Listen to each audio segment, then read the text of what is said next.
Well, welcome to another episode of Rimshots with Sean right here in the Rock Rage Radio Network, brought to you by Barstools and Bandtalk. I talk a lot, and I mean a lot, about bands going the extra mile to put on a show for presentation, about it's more than just, getting up there and playing music. And as you can see by my guest here, they take that literally. I have Todd Cakus from the band Project Mayhem, and when Brian sent it to me, it was Project Mayhem AD. Is there something that's included in that?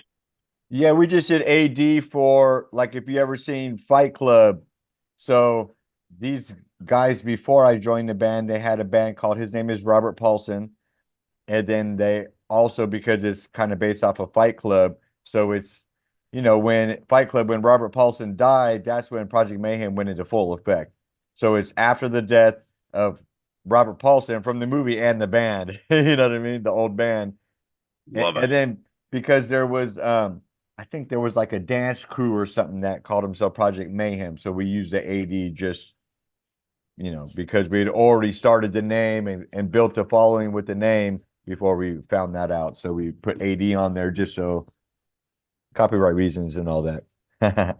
Fantastic idea. And I mean, obviously, as I said in the intro, so you guys are very visual as much as musical. And I read the presser that Brian from Curtain Call sent me. You guys use a lot of black light, obviously, with what how you're portrayed right there. That's going to Yeah. be stunning visuals.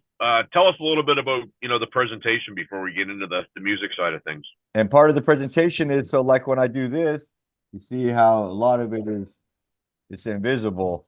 And Yeah. then when you kick on the black light, then it all kicks in. It's movie makeup. So that way, we have the movie makeup going on. And then we just like it to have everything. Hold on, let me get my dog to stop.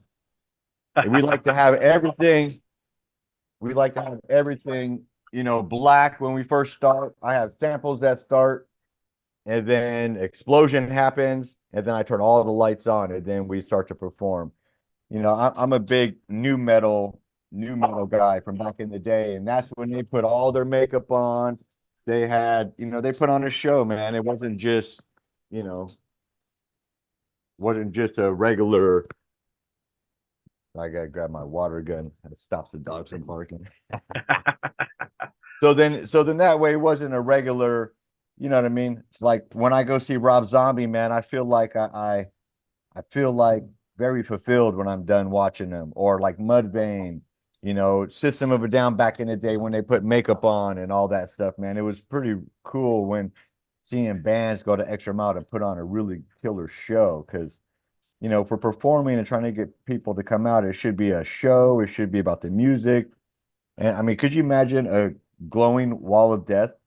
People wearing our glow in the dark merch, or if they painted their faces up like at Slipknot concerts, man, they have all these masks that they wear, Yeah. all the fans. So you just imagine a glowing wall of death. That would be insane. Well, as you can see from my shirt, I'm a huge Kiss fan, and so I've always been into the visual side of things. And I take some heat from that because sometimes people give me a hard time about, oh, wait, it's not about music. Well, yeah, it's for me, it's got to be both, right? Because I mean, Yep. I can appreciate amazing musicianship. Don't get me wrong, but to watch a bunch of people stand in one place on the stage and tap their foot while they're doing 30-second notes to me is not super interesting. I need more, just the way I am. So Yep. I'm assuming that's what you guys are going for when you're putting this presentation together. Exactly. Yeah, we're going for, man, just going, balls out, letting the music take us away and just trying to get lost in the music so then the fans can do the same thing. Like if you see an opera, it's all about the play and a performance. It's not just about them singing great, it's about the whole performance. Well, isn't it interesting you bring that up? Because anytime somebody takes theatrical type music, they always say theatrics first, musicianship second, which is never, hardly ever the case. But in an opera, there's a lot of stuff that goes on that it's like, oh, well, it's an opera, so it's incredible. I love that. I've never actually thought about it in those terms before, and I'm going to probably have to owe you money because I'll be using that a lot because I love the impression I get from that. Cool. Yeah, it's just, feeling I had, so, same with this black light stuff. I had you know, I like psychedelics, obviously. So I had a, dream about it. We did it one Halloween, and then everybody kept asking us, "You guys doing the black light thing again? You doing the black light thing again?" And we're like, "Yeah," and we kept doing it. And the next thing we know, people started wearing makeup in the crowd, and it just became a thing, man. So people kept asking for it. So I would be remiss if I didn't talk about the music because I heard some of what you guys do. And with the visual, you guys have the chops, you have that side of things. So just talk a little bit about that. What would my viewers be hearing, I guess, in terms of comparables if they haven't heard you guys before? I would say it's kind of like we're trying to bring something new into music. It's like new metal, but it's groove. It's got some thrash in it.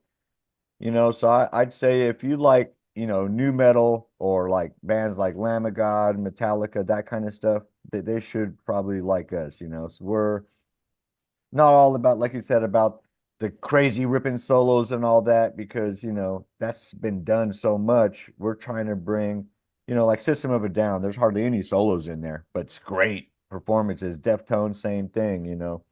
So we're trying to bring that. I say if you're fans of like, Slipknot, Nine Inch Nails, Rob Zombie, Marilyn Manson, that kind of stuff, for sure. If you'd like to see a show, Skinny Puppy, even, I don't know if you know Industrial Skinny Puppy, man, they put They're on such a Canadian, brother. Of course I do. Of course I dude, do. yeah, that's one of my biggest influences too. He puts on such a killer show, man. He goes into it. Nevik Ogre, the singer, he just dives into that.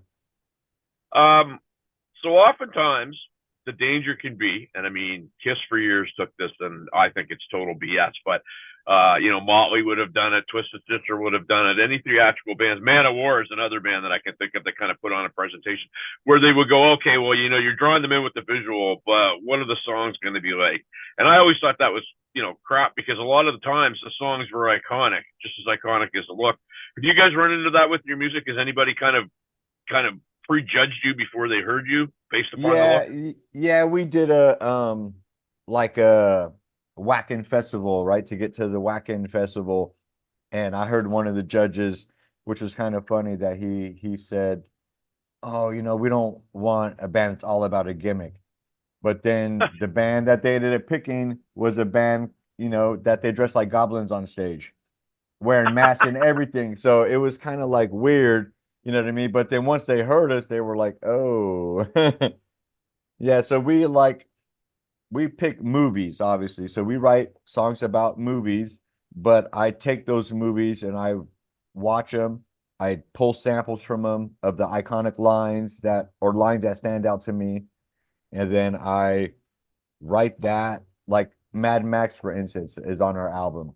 And you know how if you watch the newer Mad Max, not the newest one, but the second newest one before that, where they're talking about oil and water, how there's no oil and water anymore, so they're fighting over oil and water. So I took that and wrote it to like, okay, this is what we shouldn't do, because we could end up like that.